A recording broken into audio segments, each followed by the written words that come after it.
Si nous mourrons avec lui, nous vivrons aussi avec lui. Si nous souffrons avec lui, nous régnerons aussi avec lui. 2 Timothée 2, 11-12. Afin que je le connaisse et la puissance de sa résurrection et la communion de ses souffrances pour être conforme à lui en sa mort. Philippiens 3, 20. À nouveau, nous rencontrons l'allusion à la mort du Christ dans la lettre de Paul aux Philippiens. Lettre écrite quelques 6 ans après celle aux Galates où l'apôtre, dans la joie de la victoire, s'écriait « J'ai été crucifié avec Christ » et ceci nous prouve que la croix fut toujours à la base de l'activité du grand missionnaire et au centre de sa vie. C'est bien là ce qu'elle doit être aussi dans la vie chrétienne et la place qu'elle y doit occuper.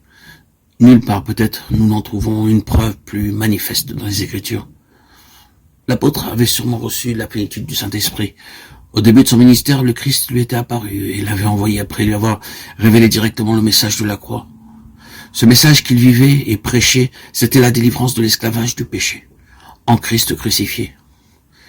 Dans sa lettre aux chrétiens de Rome, il avait démontré avec puissance l'identification des rachetés et du Sauveur en sa mort, et l'action efficace de l'esprit de vie en Christ pour affranchir de la loi du péché et de la mort. Et cependant, malgré tout ce passé glorieux sur quoi le Saint-Esprit avait manifestement mis son sceau, nous voyons ici l'apôtre chercher à s'initier de façon plus complète à la mort de son Sauveur.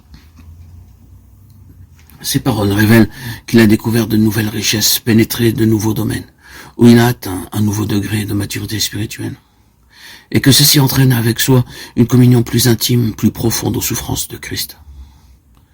Si étrange que cela puisse paraître, le point culminant de la vie de résurrection ramène à la croix. Comment l'apôtre s'avance-t-il, se hâte-t-il vers le prix de sa vocation céleste en Jésus-Christ?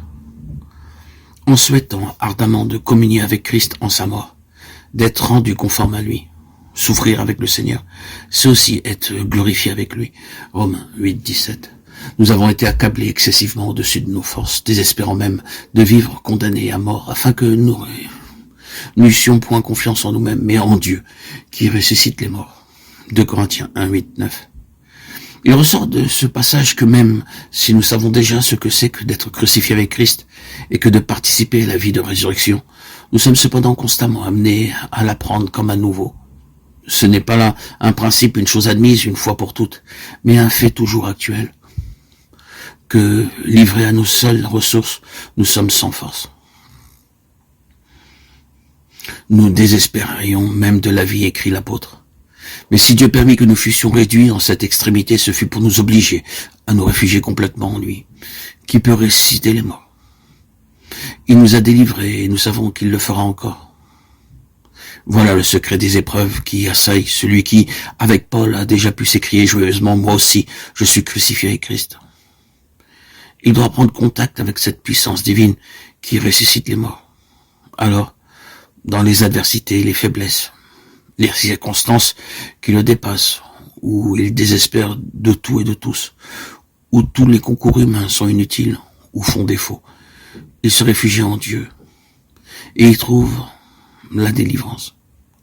Puisqu'après tant d'années de communion avec Dieu, l'apôtre avait encore besoin de passer par ces expériences de mort et d'impuissance, il nous est bien permis de croire que nous sommes en danger de nous confier en nous-mêmes, tant que nous sommes en ce corps, et qu'il est nécessaire que nous soyons conduits en ces impasses où tout secours humain est inutile ou impossible, pour que la seule puissance de résurrection du Christ se manifeste en nous.